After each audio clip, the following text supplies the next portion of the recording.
Deuteronomy chapter 20. When you go to war against your enemies, and see horses and chariots, and an army greater than yours, do not be afraid of them, because the Lord your God, who brought you up out of Egypt, will be with you. When you are about to go into battle, the priest shall come forward and address the army. He shall say, "Hear, Israel, today you are going into battle against your enemies.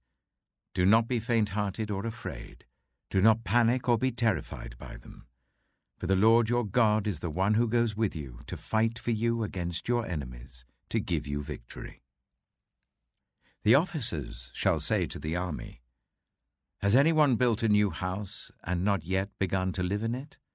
Let him go home, or he may die in battle and someone else may begin to live in it.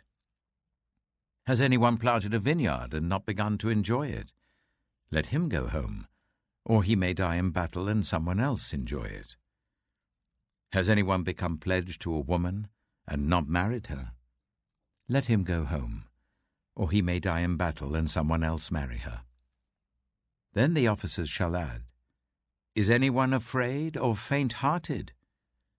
Let him go home, so that his fellow soldiers will not become disheartened too." When the officers have finished speaking to the army, they shall appoint commanders over it. When you march up to attack a city, make its people an offer of peace. If they accept and open their gates, all the people in it shall be subject to forced labor and shall work for you.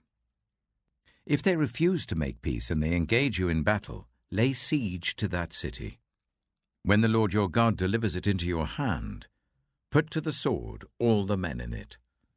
As for the women, the children, the livestock, and everything else in the city, you may take these as plunder for yourselves, and you may use the plunder the Lord your God gives you from your enemies.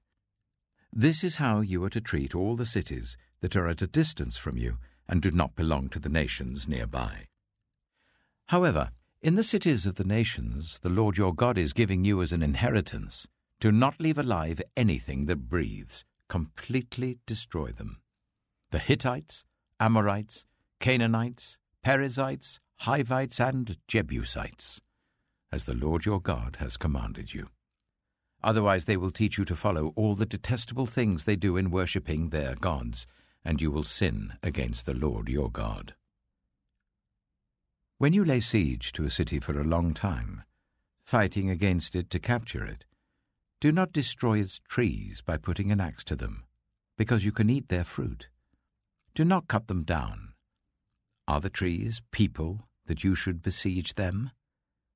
However, you may cut down trees that you know are not fruit trees, and use them to build siege works until the city at war with you falls.